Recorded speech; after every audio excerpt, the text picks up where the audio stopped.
would restrain you. They would handcuff you to your bed. Imagine if you found out they did that to your grandma. Here it is, ivermectin, a multifaceted drug and Nobel Prize.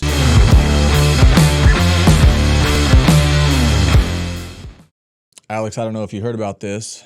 What we got? Just in 3 years ago, 3 Valley hospitals sued over alleged forced COVID medications. If you want to look this up, it is called the Remdesivir lawsuit. Remdesivir Protocol lawsuit. Basically, what the Remdesivir Protocol lawsuit is about is a bunch of families in the Central Valley, and I think at other hospitals too, that sued the hospitals because their loved ones were forced to be given Remdesivir, which is notorious for destroying your liver or kidneys, one of those.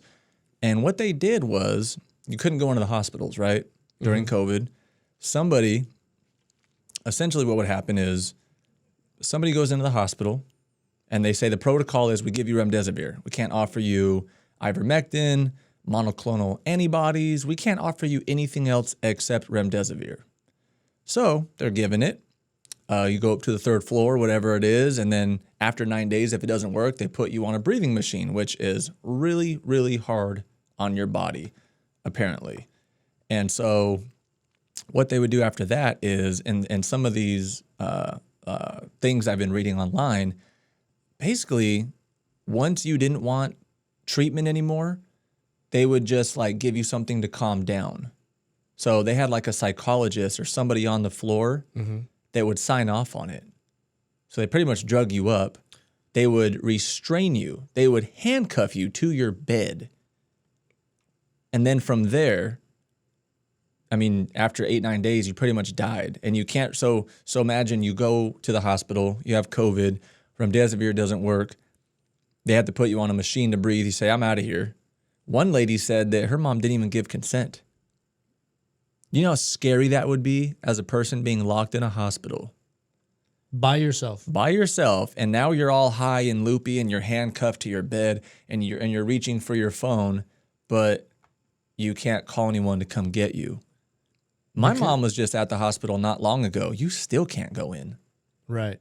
Once they're back there by themselves, and you just rely on the nurse. And my mom said the nurse was a cunt. Yeah. But when my dad went back there, she was super nice. And I was like, that's a Twilight movie, dude. That is terrifying. Absolutely agree. And one of our friends from high school, her dad just had a triple bypass surgery because he had 2 heart attacks within 48 hours. Jesus. And they wouldn't let anybody back, or if they did, it was only like the wife. They wouldn't let anybody, still due to COVID. But since we're on the subject of Remdesivir, that's crazy. Why do you think that was? Why do you think a hospital was restraining people against their will, not allowing them to understand exactly what could potentially happen? Yeah. Why do you think that is? Well, apparently here it looks like it made some money. Some money, follow the money. Yeah. Looks like it made 100 and something thousand each thing, or I don't know. It looks like it made some money. But remember, that's what Fauci was recommending. Like there were certain things that you could and you could not take. You know, I mean, my buddy in another state had to get me ivermectin. I know, but I have friends that go to Africa and they go to these different places and they're like, dude, ivermectin's everywhere. It's literally, it got a Nobel Prize.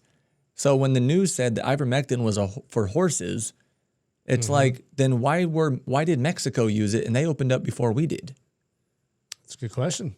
Why do I know people that took ivermectin in their 60s and 70s and they were better in 4 days and they had already had COVID for a week? So get this.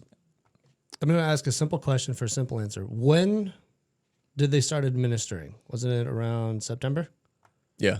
Okay. So according to Dr. Anthony Fauci, says Gilead's Remdesivir will set a new standard of care for coronavirus treatment, April 29th, 2020.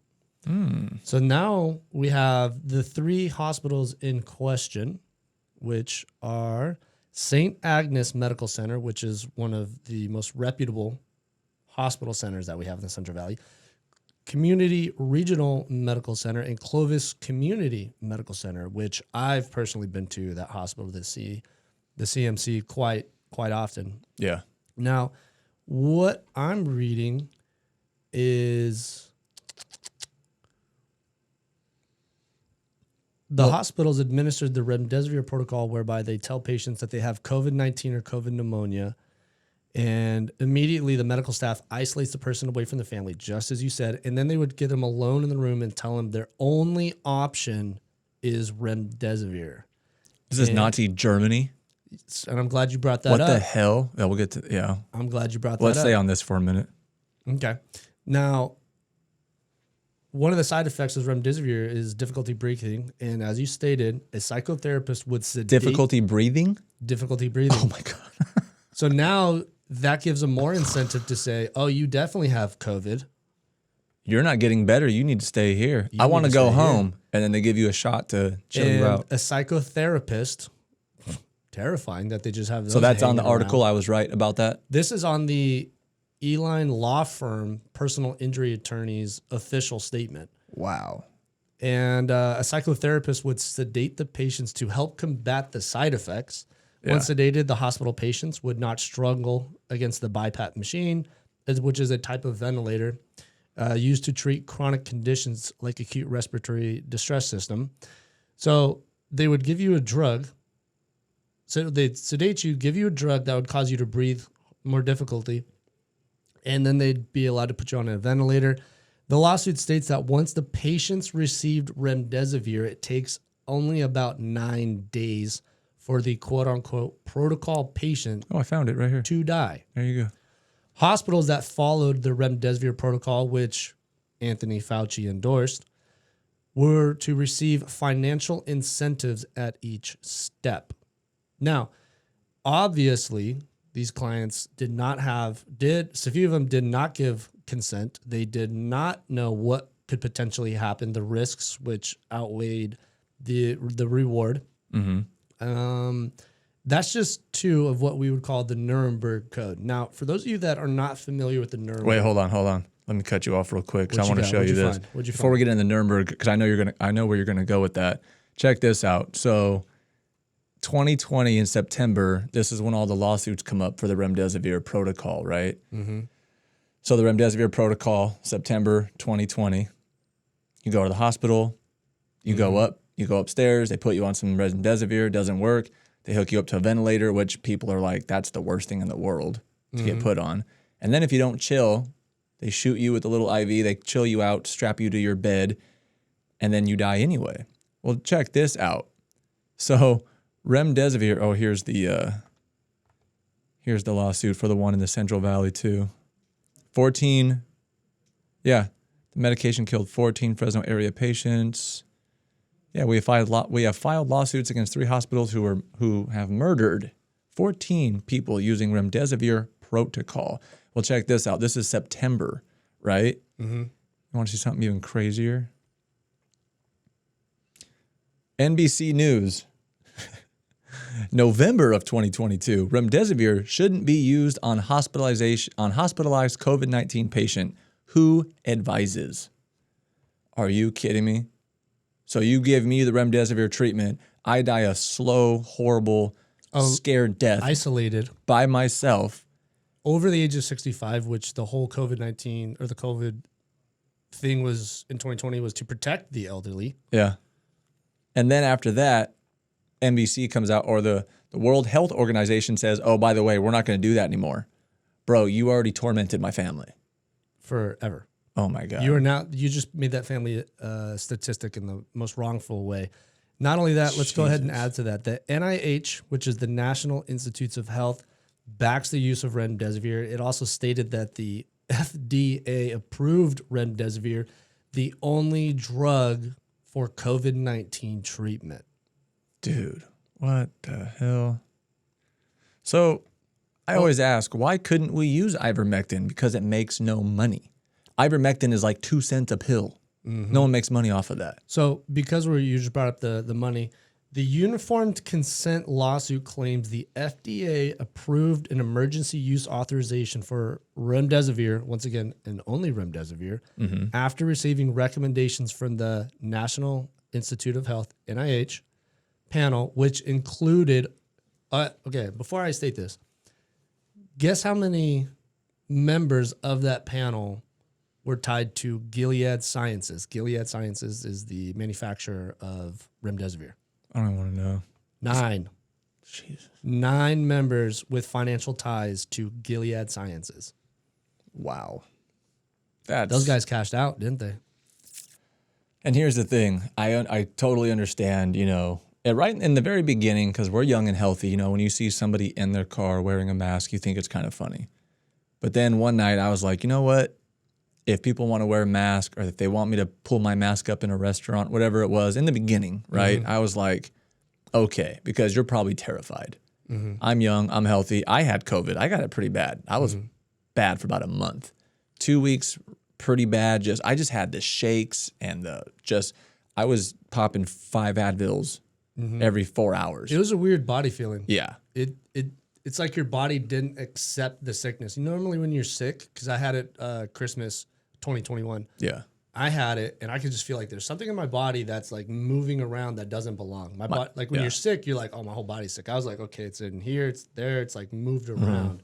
It's very interesting. For me, it was I just had aches and aches. I was like, dude, I've never had aches like this before. But other than that, no throwing up, no this. I just had aches for like 2 weeks, kept me up. I had fevers and all that, but I was like, whatever. But then after that, I was still tired for like 2 or 3 weeks. I was like, whoa. So I get it. It's a weird man-made virus. Dare I say. From where? From China. Wuhan.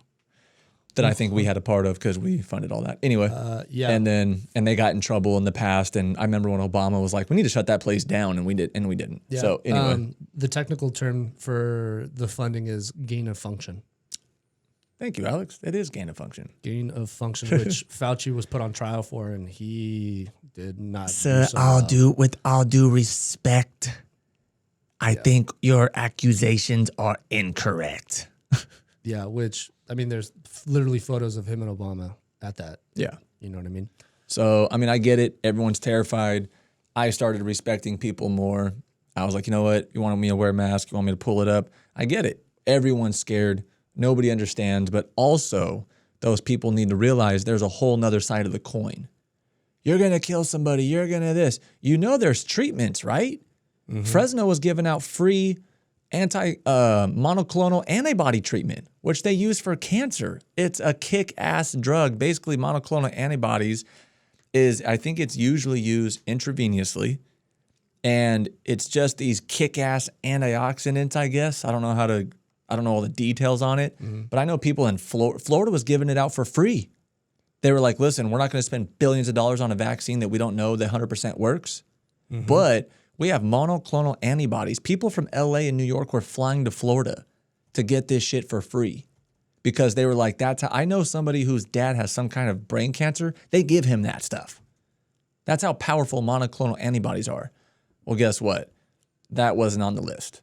We spent all this money. I mean, I'm sure all these people could have been saved. And now the scientists even say that if there were higher levels of vitamin D in people, they could have been saved. And where do you get vitamin D from? Being outside. What could you not do during the pandemic? Go outside. Just everyone Spend time stay in the inside. sun. Yeah, that's weird. Anyway, that's my rant on that. So you're going to yell at me. I get it. But it's like, can I show you a few articles as well? If you're going to yell at me here. Yep. So what do you got? Well, before I get into the Nuremberg Code, there was a trial study with Remdesivir on Ebola patients. Now, Ebola is pretty messed up. It's not a fun one. There's, when you go back and look what happened in Africa with the Ebola, wasn't a good time for a lot of people. Are you on the Ellen law? Yeah. Okay. Yeah. And I'm like, maybe just... Okay, I'm going to put it on your screen. I don't have mine plugged in. Yeah. But the trial study revealed that 53% of the Ebola patients died after receiving the Remdesivir protocol. Wow. And according to Watkins, Remdesivir was still an experimental antiviral drug capable of lethal harm. So what they did was like, hey, this killed 53% of the patients who had Ebola. So maybe something happened with the drug and Ebola, maybe it just wasn't a good fit. But from an experiment like that, where the majority of people that were given it died. Yeah. And then Anthony Fauci, the NIH, with financial ties to Gilead Sciences, decided like this is the only drug to be used for COVID-19 patients. And how did they know that that was going to be the only drug? Because COVID, the first lockdown hit March, didn't it? Yeah. March 2020. And then not a month later, they already know that that's the drug that is the only drug that's going to save people. Yeah. Isn't that just a little weird on the timing? Because they're also saying, for those of you that might be too young, they're saying we still don't know much about this virus. There's a lot of ambiguity, and that's what scared a lot of people. I mean, I got scared for like the first week. I was like, "What? Like this is like some real shit." I mean, shit. I got scared when people were talking about, I got to go get the vaccine for work. I'm gonna go get the Johnson & Johnson, and I was like, it just got pulled off the shelf, right? 50,000 little bottles just got pulled off the shelf. I'm like, that, right? And they're like, what? I'm like, oh, come on. Once again, lack. I'm of not a information. conspiracy theorist. Like, These are just these are facts. facts. Those are facts. So, what is the big thing that this? Oh, on that law firm thing that you're on before you get on the Nuremberg Code, this goes hand in hand. A psychotherapist would sedate the patients to help combat the side effects. Once sedated, the hospitalized patients would not struggle against a BiPAP machine, a type of ventilator used to treat chronic conditions like acute respiratory diseases syndrome. The lawsuit also claims that patients' phones and signaling equipment are kept away from them. Alex, how could that go into the Nuremberg Code? So, Because that seems evil. Yeah. Now, real quick, before, as much as I want to get onto it, I keep having these thoughts. Let's put this into perspective. Imagine if you found out they did that to your grandma. Dude. Or your uncle, or your brother, or your wife. Anybody over the age of 65, somebody that you loved that has been there for you. Imagine that's how you found out. And you don't know that they're up there reaching for their phone and they can't. Bro, how would somebody not? Oh, so dude. In the Bible, we have the 10 Commandments, right? Like thou shalt not murder. Don't cheat. You have the 10 Commandments. Well, in the medical industry, you have what we call the Nuremberg Code. The Nuremberg Code is basically the 10 Commandments of medicine, ethical medical practices, things like that. And where that came from wasn't 2,000 years ago. It came about in 1947. Yeah. As a result of the experimentation, exploitation of basically everything that the Nazis were doing to the Jews and a few other kids, things like that, which also extended to torturing, mutilation, and experimenting on kids in Argentina, once again, by Nazis. So the Nuremberg trials came about because they basically rounded up a bunch of Nazi officials, and there's a book out. It's sitting on my mantle. I've read it. It's called The Nuremberg Trials, and it is insanely sad. But these Nuremberg... So it's about ethical principles. Yes. For human experimentation. Yeah, were you able to pull it up? Yeah, I have it on the wiki. The Nuremberg Code is a set of ethical research principles. Yeah. So it's aimed to protect human subjects from enduring the kind of cruelty and exploitation the prisoners endured at the concentration camps. 10 elements of the code. Number 1 is voluntary consent is essential. Consent is what the side effects are. All the details. Everything is listed. And you have to verbally and or written, because, if you're about to be incapacitated, you're not going to be able to write and sign. It's treating you like a human, basically. Yeah, exactly. So we're not just going to catch you slavery and, Yeah, so even voluntary. prisoners have rights. You know what I mean? The second one, the results of any experiment must be for the greater good of society. Okay? Experiments, Jesus, dude. So let's tie that into the NIH or the NH whatever, and Fauci saying this is the only drug, even though with the Ebola situation, it killed 53%. Mm-hmm. That's not for the greater good of society. You're going to lose most of the population. Not a good thing. Yeah. Human experiments should be based on previous animal experimentation. When you read the article on remdesivir, they didn't even have a placebo group to compare to. Jesus. Experiments should be conducted by avoiding physical and mental suffering and injury. Well, maybe the loophole on that is because they sedated him. So now you're chill. Well, and that's why that one lady said that her mom didn't even give consent. Yeah, that's some Bill Cosby shit, by the way. Bro. You sedate somebody so you can have your way with them? That's medical rape. And then the WHO goes, oh, we don't do that anymore a month later. NBC. Thank you. No experiment should be conducted if it is believed to cause death and or disability. So once again, we're going to go back to the Ebola study. Obviously, it's tied with death, yet you still gave it to people's grandparents. The risks should never exceed the benefits. Adequate facilities should be used to protect subjects. That's a big one, protect. Obviously, protecting in those 3 hospitals' eyes was completely skewed. So it's like the Hippocratic Oath, but the whole entire world. Yeah. Like we should all abide by that. Because even during the war, I mean, if we captured people, I guess there were like codes. You don't do this to our people if you catch them, slavery, whatever. If we catch your people, we won't burn them to death either. Like, let's be somewhat civilized. Yeah. Let's have some agreements. Yeah, that's why you can't use mustard gas in war anymore. Yeah, exactly. Good. Yeah, good one. Ooh. Subjects should be able to end their participation at any time, which these people who suffered remdesivir deaths obviously did not because it ended with their life. The scientists in charge must be prepared to terminate the experiment when injury, disability, or death is likely to occur. So just from those, it looks like they broke at least 9 of them. Arguably, the number point 7 that we have to write this and put this in code because it's like people are just such savages. Yeah. So the Nuremberg We need to Code make a law. all came about because of what happened with Nazi Germany and the experimentation and mutilation of an entire population and demographic of people. And yet, to this day, we still have people that or facilities that will Break it. They forgot. And once again, all for financial gain, which, I mean, anybody who's a conspiracy theorist about the whole COVID-19 thing and all the money that Pfizer and all these companies turned a profit on is like, wow. Yeah. Well, and that's why I was saying, we when you think about it, we put all billions and billions of dollars into these pharmaceutical companies. They don't care about us, and it's like that money. If you got that much money, you could have just been giving out different treatments, things that have been around for over 50 years, like ivermectin. You mean the horse tranquilizer that Trump took? Yeah, the horse. Oh no, he took the other one. Ivermectin's the one Joe Rogan used.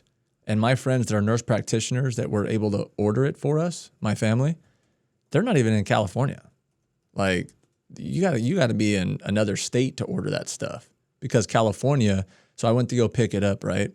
Mm-hmm. And then I have a friend who calls my buddy who's out of the state, says, "Hey, can he order that for me too? I think my wife's got it. I'm not sure yet." And so she did. And so he goes to order it and he calls me, "Hey man, CVS isn't carrying this anymore." I was like, "What?" He goes, "Yeah, CVS." Nope. We don't. Did you guys run out? No, we're just not authorized to carry that at this moment. So they just wiped it out. Mm-hmm. And it's like, if it's not that big of a deal, like, oh no, we don't want you guys to get it because it might give you poisoning. Then how has it been around 60, 70 years? You care so much about my health that you won't let me have this? It's like, no. That's your competition, is what's happening. Yep. And God, dude. For it to be stated that that's the only drug available, not even a month after the COVID-19 experience hit, I mean, there's definitely some financial gain. There's definitely money. There's a money trail in that for sure. So to wrap it up, that's why I always tell people, listen, we can agree to disagree on things, but if you don't know all the facts and all the statistics, then don't come talk to me or yell at me about certain things. The death rates, well, it's going to kill. Listen, 99% of the population survived through COVID. A lot of people died. I get that. But when you look at the people that died, how it was handled, hospitals, I mean, this is just something we know of because these people came forward. Imagine the stuff and the studies and the statistics and the numbers we don't know about. Mm-hmm. Imagine other treatments. Imagine if they if we could go back and start over and they gave everybody monoclonal antibodies, ivermectin, and they were on every corner like the free COVID rapid tests were. Because as soon as you get a rapid test, you go to the hospital and then you get on the Remdesivir. You know what I mean? Like they had this whole system set up. Imagine if we could go back and run a whole different study.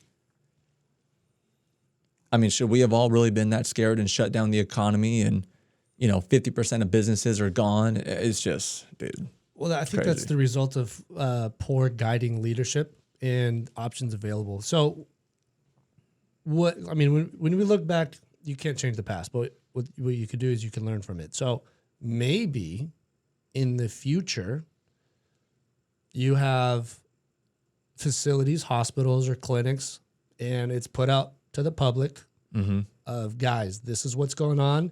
These are the drugs we think would help. We don't know how it'll say COVID, not 19, but COVID 23. Well, Bill Gates already said another one's coming, so yeah, he's pretty accurate on his predictions. he's got a good batting average right now. Yeah, he's got that Pelosi average. If you gave it to the power to the people to decide for themselves, like, look, we need study groups. You can do nothing and, throw the dice. If you catch it, there's a chance you could die. Or you can go to these clinics and you can get one of, say, 5 treatment drugs. We don't know what's going to happen. It's up to you. These are the benefits. This is the side effects we think you'll experience. But what if you just gave the people the option? If you hey guys, you could either try Remdesivir or you could try Ivermectin.